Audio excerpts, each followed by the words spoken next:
नमस्ते दोस्तों। पाठ 18 चार्ट बुनियाद का पाठ 4। आज सीखेंगे ट्रेंड और साइडवेज। कीमत अभी किस दिशा में बह रही है, ये कैसे पढ़े। आज कवर करेंगे ट्रेंड असल में क्या है, हाइस और लोस का रास्ता, अप ट्रेंड, डाउन ट्रेंड और साइडवेज कैसे अलग करें, हर स्थिति में कैसे अप्रोच करें। कीमत सीधी रेखा में नहीं चलती, ऊपर नीचे लहर जैसी उठती गिरती है। ट्रेंड एनालिसिस वही कला है, लहर ऊपर चढ़ रही है या नीचे गिर रही है। निफ्टी 50 या सेंसेक्स पर नजर डालते समय भी यही स्किल काम आती है। स्क्रीन पर बिटकॉइन के डेली चार्ट को साथ देखिए, रीसेंट मूव्स को फॉलो करते हुए आगे बढ़ते हैं। कीमत हमेशा ऊपर नीचे होती रहती है, लेकिन एक बड़ी दिशा होती है। वो दिशा हाइस और लोस के पैटर्न से पढ़ी जाती है। हाई मतलब आसपास से ऊंची चोटी, लो मतलब आसपास से निचली घाटी। पहाड़ी रास्ते की तरह सोचो, चोटियां और घाटियां ऊपर चढ़ रही हैं या नीचे खिसक रही हैं। लगातार हाइस लोस कैसे सरक रहे हैं, ये देखो तो बाजार की बड़ी दिशा साफ दिखने लगती है। यही ट्रेंड एनालिसिस का कोर है। इंडिकेटर्स की जरूरत नहीं, सिर्फ हाइस और लोस से दिशा पता चल सकती है। ये टेक्स्ट बुक प्रूवन फैक्ट है।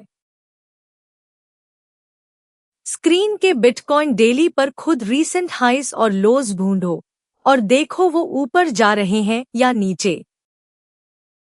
अप ट्रेंड वह स्थिति है जब हाइस भी और लोस भी लगातार ऊंचे बन रहे हों। इंग्लिश में कहते हैं हायर हाइस, हायर लोस।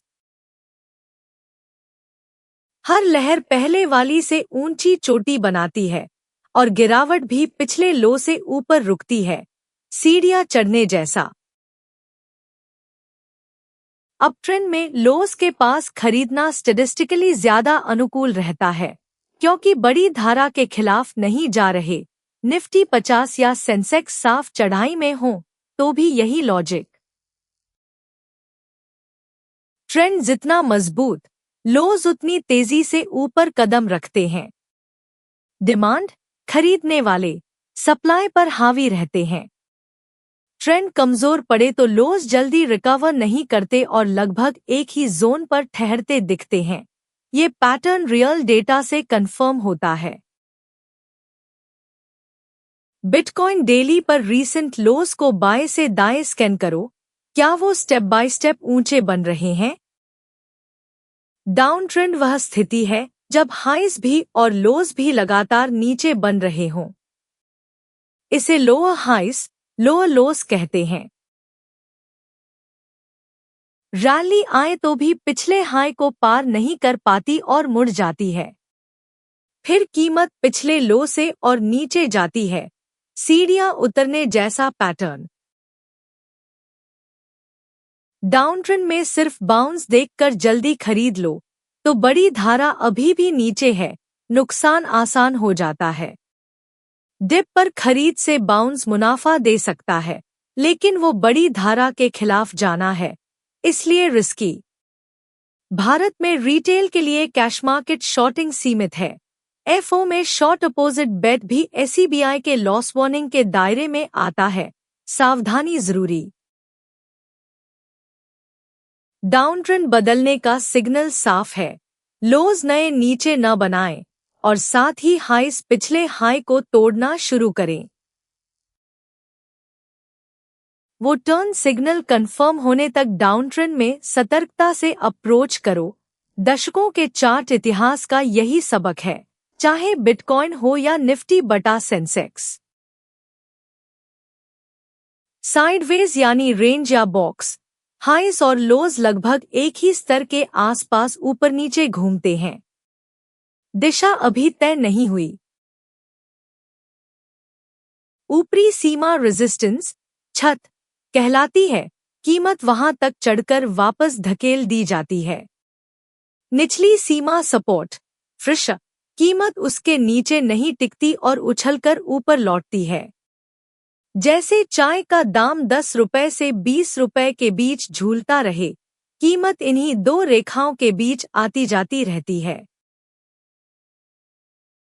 रेंज के अंदर सपोर्ट के पास खरीद और रेजिस्टेंस के पास बेचना क्लासिक रेंज ट्रेडिंग स्टैटिस्टिकली काम आता है। लेकिन अचानक आरबीआई न्यूज, बजट हेडलाइन या तेज स्विंग बॉक्स को पल भर में तोड़ सकता है। इसलिए स्टॉप लॉस का प्लान हमेशा पहले बनाओ, डीमैट ट्रेडिंग ऐप में ऑर्डर लगाते समय भी। बॉक्स खत्म होने पर कीमत ऊपर या नीचे ब्रेकआउट करती है। ब्रेकआउट की दिशा अगले ट्रेंड की दिशा बनती है। वॉल्यूम ही कुंजी है। भारी वॉल्यूम वाला ब्रेकआउट अक्सर असली ट्रेंड टर्न होता है। हल्का वॉल्यूम नकली मूव हो सकता है। ये पार्ट 17 के वॉल्यूम कंसेप्ट का असली उपयोग है। सीपीएलएसएस वाले लॉन्ग टर्म इन्वेस्टर्स के लिए भी रेंज वर्सेस ब्रेकआउट समझना एंट्री टाइमिंग में मदद करता है। निवेश की मशहूर कहावत है, ट्रेंड इज योर फ्रेंड। बड़ी धारा से लड़ने से बेहतर है उसके साथ चलना। आम गलतियां: अप ट्रेंड में शॉर्ट करना, उधार लेकर बेचना बटा एफओ शॉर्ट, या डाउन ट्रेंड में खरीदना, दोनों धारा के खिलाफ दाव है। बेशक हर ट्रेंड कभी न कभी खत्म होता है, लेकिन खत्म होने तक इतिहास दिखाता है कि ज्यादातर ट्रेंड्स जारी रहने की प्रवृत्ति रखते हैं। लाख करोड़ के पोर्टफोलियोज भी अक्सर इसी नियम पर चलते हैं। साफ टर्न सिग्नल आने तक मौजूदा ट्रेंड पर भरोसा रखना स्टैटिस्टिकली बेहतर ऑड्स देता है। दशकों की मार्केट रिसर्च का यही संकेत है। क्रिप्टो चार्ट से लेकर निफ्टी 50 तक नियम सीधा लगता है, लेकिन सिर्फ इसे मानने से भी बड़े नुकसान कई बार बच जाते हैं। असली अनुभव यही कहता है। पार्ट 18 चार्ट बुनियाद। पार्ट 4 सार। ट्रेंड हाइस और लोस के रास्ते से पढ़ो। दोनों ऊपर अप ट्रेंड, दोनों नीचे down trend. Sideways range box दिशा अनडिसाइडेड। ऊपर बेचो, नीचे खरीदो। सपोर्ट रेजिस्टेंस वाला रेंज ट्रेडिंग स्टैटिस्टिकली उपयोगी है। Trend is your friend. बड़ी धारा के खिलाफ मत जाओ, उसी दिशा में अप्रोच करो। यही लॉस प्रिवेंशन का कोर है। अगले पार्ट 19 में सपोर्ट और रेजिस्टेंस सीखेंगे, जहां कीमत बार बार रुकती और मुड़ती है। चार्ट एनालिसिस का सबसे महत्वपूर्ण आइडिया। यह पार्ट सिर्फ शिक्षा के लिए है, इन्वेस्टमेंट एडवाइस या खरीद बेच का निर्देश नहीं। हर निवेश का फैसला और जिम्मेदारी आपकी अपनी है। सब्सक्राइब, लाइक और कमेंट जरूर करें।